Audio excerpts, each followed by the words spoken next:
would the Founding Fathers have permitted Satanism in America? Now, this is a question that is being asked due to the recent controversy over the Iowa Satanic Temple holiday display, they call it, that was put up in the Iowa State Capitol and was recently decapitated by a Christian veteran called Michael Cassidy, who's 35 years old. And a wave of support from the right has come towards this action, and they have justified it on several grounds. One of those grounds being saying that the Founding Fathers would have never supported Satanism, and they would have never intended for Satanism to actually be a religion in the United States. Now, I'll read you some of these tweets here from some prominent conservative figures that kind of capture the outrage around this entire thing.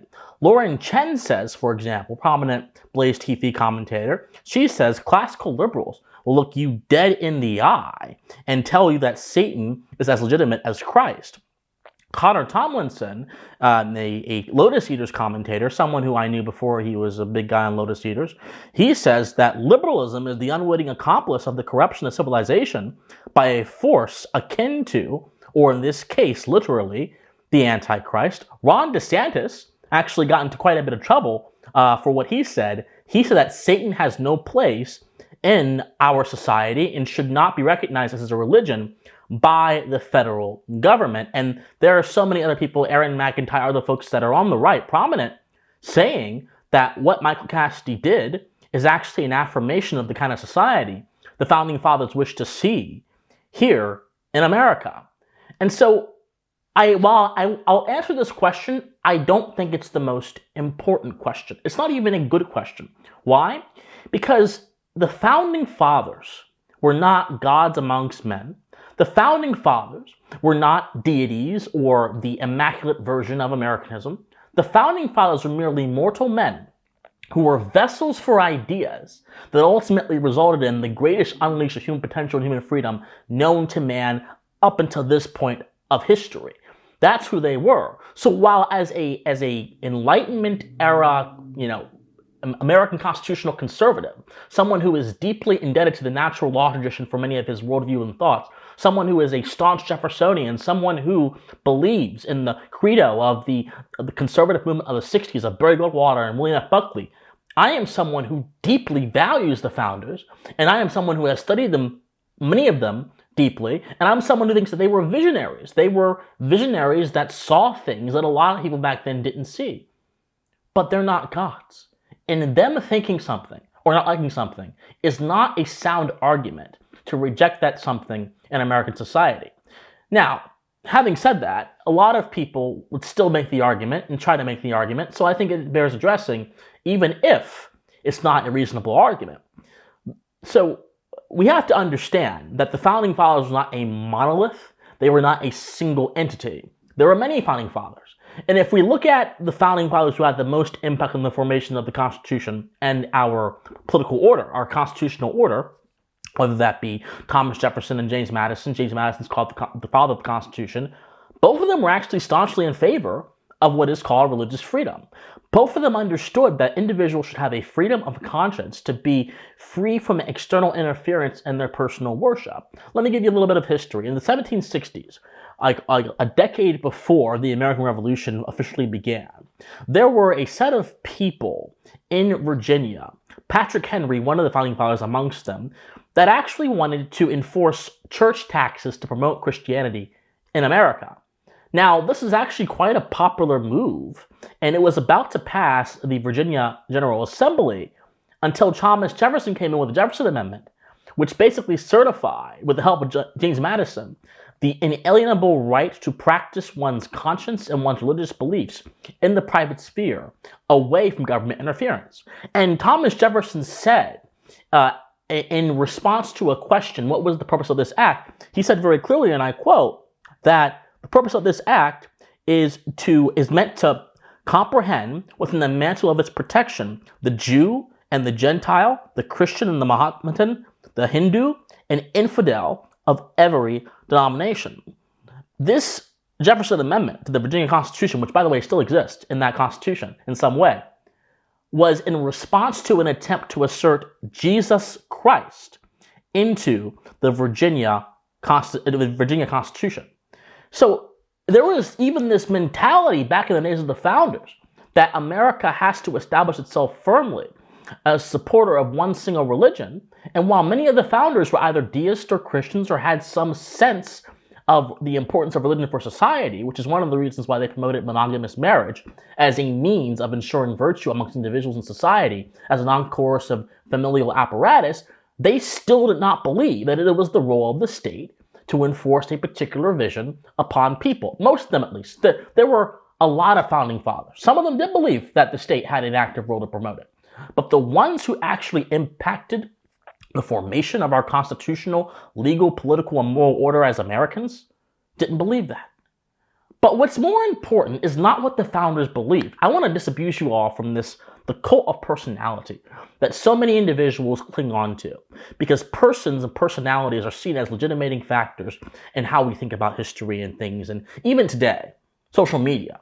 Like, some people will say that, Christian, your words don't matter because you don't have a lot of followers. Even today, the call to personality soars in many spheres of the political conversation because people associate legitimacy with followers. It's a moral flaw, it's a logical flaw, and it's something that needs to be addressed, but that's a different story, different day. A reasonable observer, having known these historical facts, would not ask themselves, what did the founding fathers think? But according to first principles, what is the proper posture of government towards the issue of religion? That's the real question that no one wants to ask because it's a difficult question. Well, it's not really difficult, but the way you answer it will require a lot of thought that most people who are viewing this issue solely through the lens of their emotions and their prejudices and their biases don't want to do that work. It's unfortunate because America, as Jefferson said in that statute, that religious freedom statute, America, reason has to be a value in order for us to understand the world, whether it be as a matter of faith, as a matter of political order and dimension, as a matter of social dimension. You have to have reason as a value if you want to operate in the world, because man without reason is a mere animal. He's nothing. Man without reason is no better than the insect that rests on the bed of the forests and crawls at night and eats the dirt. Man without reason is a mere animal of no significance. But civilization proves that man does have higher significance, but he can only obtain that by using his mind, his God-given mind, or whatever you want to say, whatever you want to attribute the source of the mind to. So what are the first principles that dictate government posture towards religion? Well, we have to also go back to the founding generation to establish the intellectual milieu that informed the church-state separation, which is so often invoked today and is a mainstay part of the First Amendment, which basically the establishment clause, your government cannot establish a religion, so on and so forth.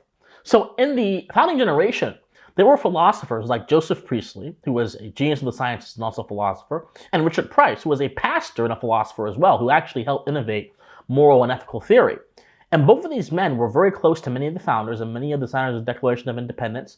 And both of these men and their thoughts had an immense impact on how America viewed the government's role with religion. Joseph Priestley and Richard Price both strongly believed that religion was a moral good for society. But they also believed that the merger, the union, they said, between ecclesiastical, the church, and civil, the government authority, was actually the biggest threat to faith that had been seen at that point in time. Let me give you an example of this, a real-world example. Patrick Henry, who was in favor of church taxes, and who was indeed someone who believed that religion should have a prominent role in society and maybe even be bolstered by the government, Patrick Henry is known for defending a group of Baptist ministers who were preaching in Virginia, and their theology was opposed to the Church of England. Now, in pre-revolution America, the Church of England literally had control over public life, and they could punish you if you were a denomination that was not Anglican, or if you preached something that they didn't like. They could punish you with corrupting the minds and indecent ideas. And so they tried to punish, they basically did punish, instead of Baptist ministers, just for preaching the credo of their denomination. Patrick Henry went and said, this is not correct. They are simply stating their faith and they should be free to do so. So even in a colonial era where one dominant church had authority over the practice of a religion, there were still people who believed religion should be prominent in society who rejected that authority. When ecclesiastical authority and civil authority merge, when a theocracy is birthed in the minds of men and birthed in the political dimension, what happens is faith is no longer a matter of personal consideration and a personal journey. Faith becomes a matter of public consideration. That means what you believe, how you believe, when you believe will be dictated by someone who is not God, but someone who has put themselves in the posture and the position of God, sits atop a government building and seeks to force you to conform to their idea of what God is. Priestley and Price, both religious men, understood the dangers of this. They understood the danger of having the norms of power blend with the principles of faith. Because the norms of power are temporal, they are material, but the principles of faith are eternal. So why would you try to reduce the eternal, reduce God's sovereignty to the temporal, just to make yourself feel as if you were acting in righteousness? Because you're not. This was the sentiment of the American founding, largely. This is the philosophy that influenced the First Amendment. This is the philosophy that influenced Jefferson's Statue of Religious Freedom. This is the philosophy that influences the posture, the first principles that influence the posture of government towards religion. And yet, what I'm seeing right now on the right, I'm seeing personalities like Matt Walsh saying it's a good thing to destroy private property because Satan is evil. I'm seeing people all across the right saying that there is no legitimacy in allowing a certain belief to be said. Look, I'm a Christian. I think that Satanism is repulsive. Both theistic Satanism, which is the worship of Satan as a deity, and then the Levian Satanism, which is a bunch of atheists cosplaying as edgy Satanist kids, basically, if you want me to be colloquial about it. Both of them are reprehensible. This theistic Satanism literally endorses evil, and Levian Satanism literally thinks the self is a god. And they use Lucifer as a means of actualizing this Ubermensch mentality. Both of them, it's a kind of solipsism, actually. In philosophy, solipsism is this belief that you are the center of the universe and that you can reduce reality to your own mind, nothing else matters. That's what Levian Satanism is. So it's a matter of just purely logical consistency. Everyone should reject Levian Satanism. But having said that, if Levian Satanism is a form of solipsism, then it's also a form of vice. And if it's a form of vice, we have to ask ourselves, is it the government's role to save man from himself? Again, so what Levian Satanists are undergoing right now is they're undergoing a problem with their soul. If you're a Christian, you believe that kind of stuff, or whatever. And matters of the soul and the mind cannot be changed by force. If matters of soul and the mind could be changed by force, then Martin Luther would have never been successful. Because there was a massive church-state apparatus bearing down upon Martin Luther and those who believed like him, persecuting them, oppressing them, destroying people who had alternative biblical narratives, and yet the Protestant Reformation released a resurgence of a kind of diversity in Christianity that the world had never seen beforehand. Force cannot change things. It can only try to stop and limit things, but even then, it can't change the source of those things. So for that reason alone, that should be enough to reject that. But we have to also consider another thing. It's the issue of value neutrality. Many want to simply say, I condemn Satan, therefore the government should condemn Satan. What you're doing is you're reading your own personal values into the government's policy. And that's dangerous, not only because it makes your faith a matter of public consideration, and therefore allows the state and the society to influence how you worship your God. Which do you really, are you really having a genuine faith if you're letting society decide how to worship your God? That makes no sense to me. You don't have legitimate faith. That's what the thing is. You're simply a communistic tool that's allowing the world to tell you what your faith means to you. But beyond that, it's also important to acknowledge this one thing as well. When you read your values into the institutions, you're not actually considering how the institutions should run. You're just asking yourself, how do I think the institution should run? And when you get into the idea of elevating your subjective preferences over what is objectively true and correct for a particular thing, you are no better than a leftist. You are no better than a subjectivist, postmodernist leftist that says that my truth is supreme, that says that I can conform the principles and the truths of the world to my own individual preferences. Not only that, you're no better than a solipsist. In a sense, you're no better than a Satanist.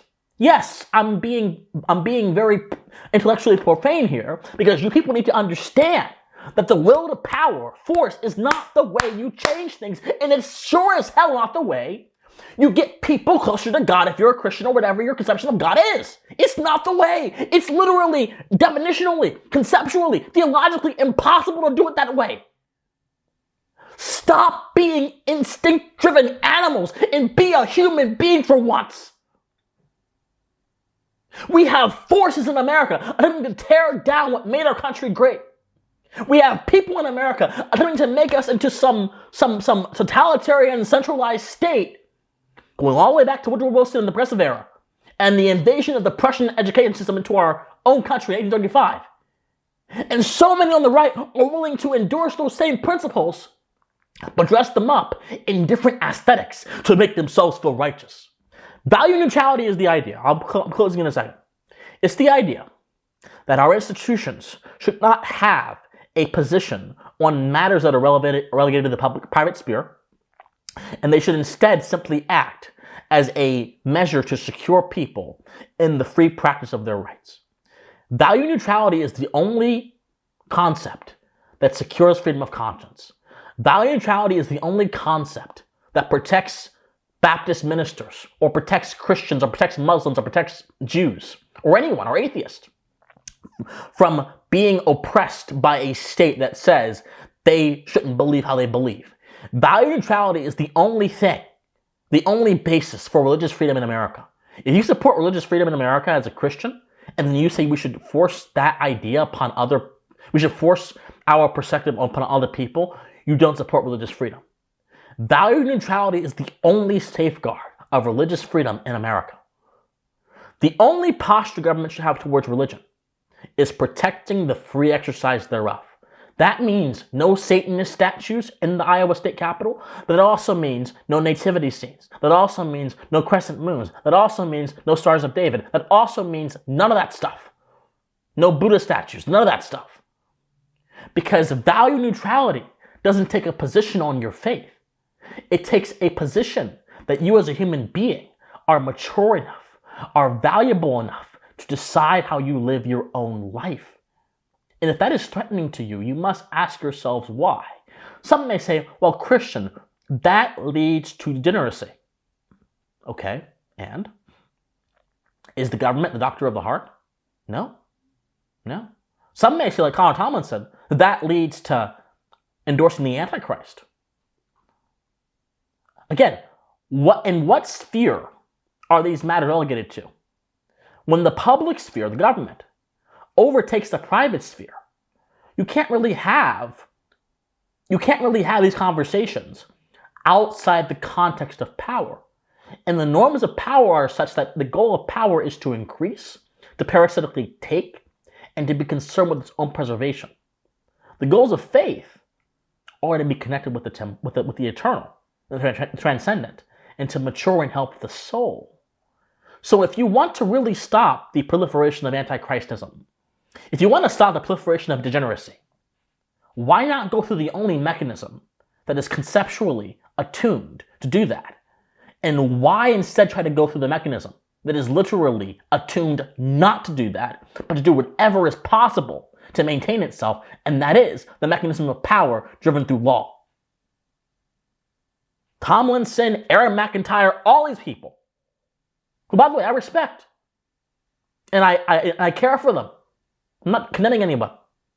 But all these people, DeSantis, that really think you can use a mechanism that is parasitic to heal, don't understand first principles, don't understand the proper role of government, don't understand constitutional order, don't understand proper theology. They don't understand any of this, or if they do, they are deliberately making incorrect assertions against their understanding. I have nothing more to say. This is a problem, my friends. Stop worrying about what the founders think and worry about what the first principles of government say.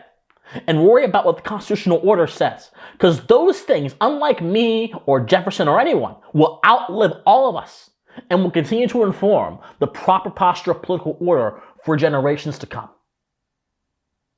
Those things are what we need to have our eye towards, not our own dispositions and our own perspectives. Yes, reject Satanism. Reject all of that. But don't make faith a matter of public policy. Leave faith to the individual and the private sphere, and have a government that does not endorse Satanism or any other religion. That is the way we can be secured in our own practice of faith, and that is the way we can truly pursue the ultimate end of our spiritual and metaphysical desires. My friends, I love you guys so much. Like this video, comment on this video, share this video, subscribe to this channel. Be sure to donate to me if you want to help me financially keep the content going. Be sure to comment on this video as well if you want to help me. Join my Discord if you disagree with me. Email me. All that stuff is in the comment section down below. I love you guys so much, and please study philosophy. Stay convicted. Study history. Please study history. Understand first principles. Don't let your instincts debase your humanity. And most importantly, my friends, please stay pensive. Bye, everyone.